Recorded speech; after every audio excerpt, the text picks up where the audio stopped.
cette vidéo, nous allons faire notre premier programme avec TIE Portal.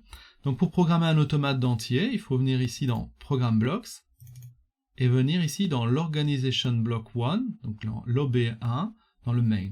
Donc si vous ne connaissez pas du tout la marque Siemens, l'OB1, qu'est-ce que c'est? C'est le bloc qui va être exécuté de manière cyclique, si je peux dire, à ne pas confondre avec les blocs OB30 vraiment cycliques, mais qui va être exécuté de manière cyclique par l'automate. C'est un peu la même fonction qu'un void main void en C ou en Java. On peut passer des arguments, bien entendu. Ici, il n'y a pas d'argument à passer, donc c'est bien un void main void. Ça ne renvoie rien et il n'y a pas de paramètres à passer. Si vous êtes dans le domaine de l'informatique, vous comprendrez ce que j'essaye de dire. Alors ici, la première chose qu'on va faire, c'est on va juste créer une mémoire, d'accord ?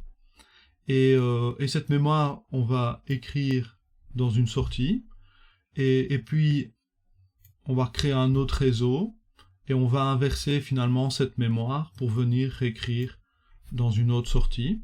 Donc, je vais créer une mémoire qui s'appelle start, d'accord, qui va venir écrire dans une output, d'accord, et cette mémoire output, elle va venir écrire dans output 2.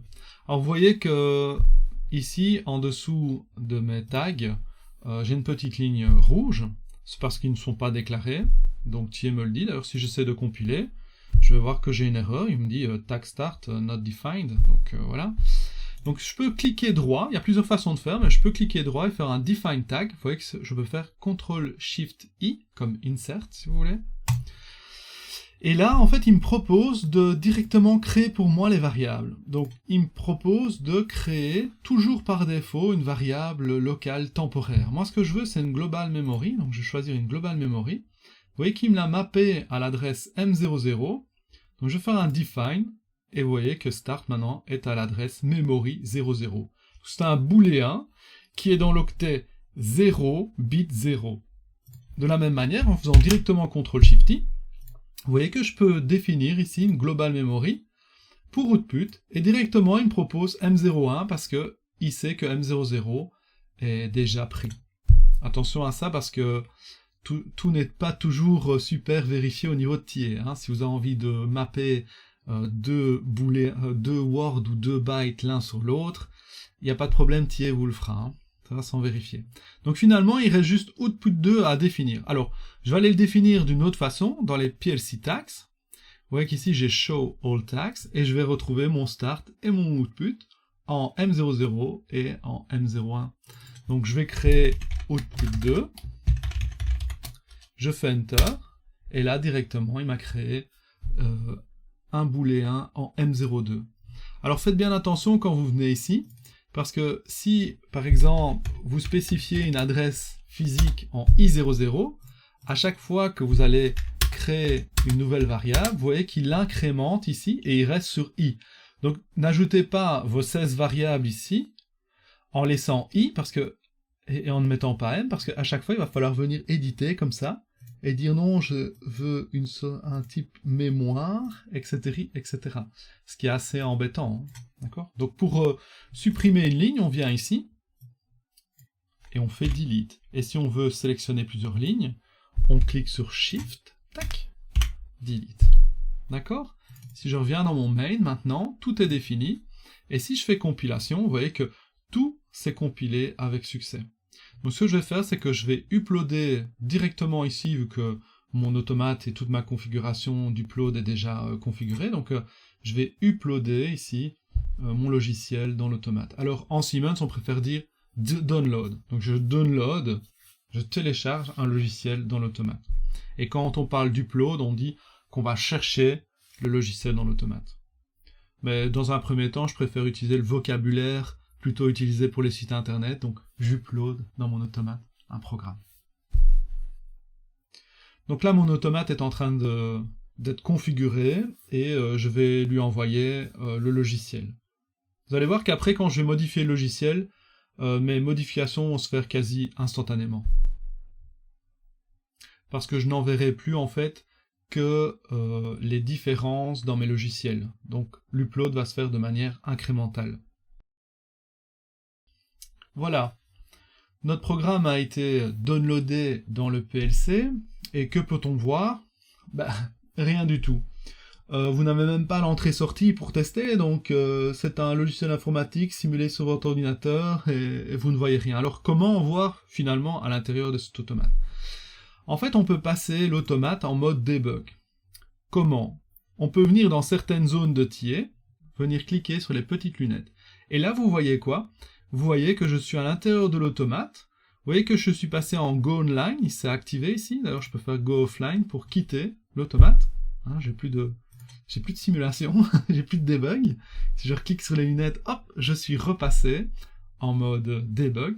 Et on voit surtout que ma barre ici est passée orange. Donc quand vous avez une barre orange comme ça, c'est que vous êtes online finalement. Parce que la petite icône ici, elle est orange par défaut.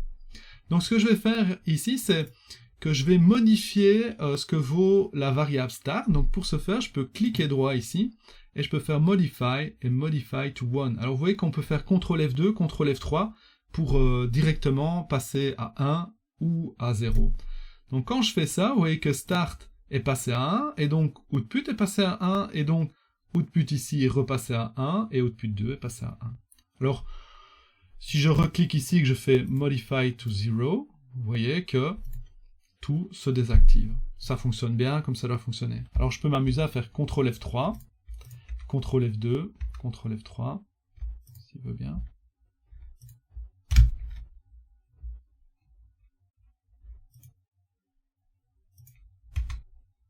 Voilà. CTRL F2, CTRL F3, CTRL F2, CTRL F3. Donc directement avec le clavier, c'est plus simple. Une autre manière de modifier les variables, c'est de venir dans une table de forçage. Mais je vous déconseille en tant que débutant d'aller chipoter dans une table de forçage. Parce que vous allez certainement laisser une variable forcée, sans la déforcer, vous allez la déliter de votre table. Et ça pose énormément de problèmes aux débutants au départ. Donc le mieux, c'est d'ajouter une watch table, et par exemple d'ajouter start ici. Et vous voyez que je peux aussi monitorer ce que vaut start. Alors je vais la modifier, cette valeur, je vais la mettre à 1, et ça ne se fait pas instantanément. Alors comment visualiser mon programme et en même temps ma watch table? On peut venir ici, cliquer sur le mode vertical, et vous voyez que maintenant, j'ai accès aux deux. Je vois mon programme et je vois ma watch table. De la même manière, je peux regarder par exemple ce que vaut output, et je peux regarder ce que vaut output 2. D'accord? Donc ce que je vais faire, c'est que je vais mettre ma variable à true ici, start, et quand je viens sur le petit éclair, là, vous voyez que je vais faire un modify all selected values once and no. Donc je vais modifier les valeurs, et vous voyez que ça change aussi comme ça. Donc voilà une autre manière de venir forcer des variables. C'est un peu plus embêtant, parce qu'à chaque fois, il faut cliquer ici sur le petit éclair. Vous pouvez mettre false, true, 0 ou 1, c'est la même chose. D'ailleurs, quand je fais 1 ici, vous voyez qu'il me remplace ça par true. Quand je fais play, clac, ça change ici. Donc je vais faire une petite modification dans mon programme, et je vais mettre un contact inversé ici, et je vais uploader finalement cette modification dans l'automate. Vous voyez que c'est instantané. Voilà, donc ça peut aller très très vite. Maintenant, qu'est-ce que je fais en fait? Quand j'écris start, quand je modifie start, j'écris sa valeur dans output, et dans output 2, j'écris la valeur inverse de output. Donc ça veut dire qu'en fait, output 2 vaut l'inverse de start. Donc faisons quelques petits tests. Par exemple, j'écris 0 ici. Qu'est-ce qu'on voit?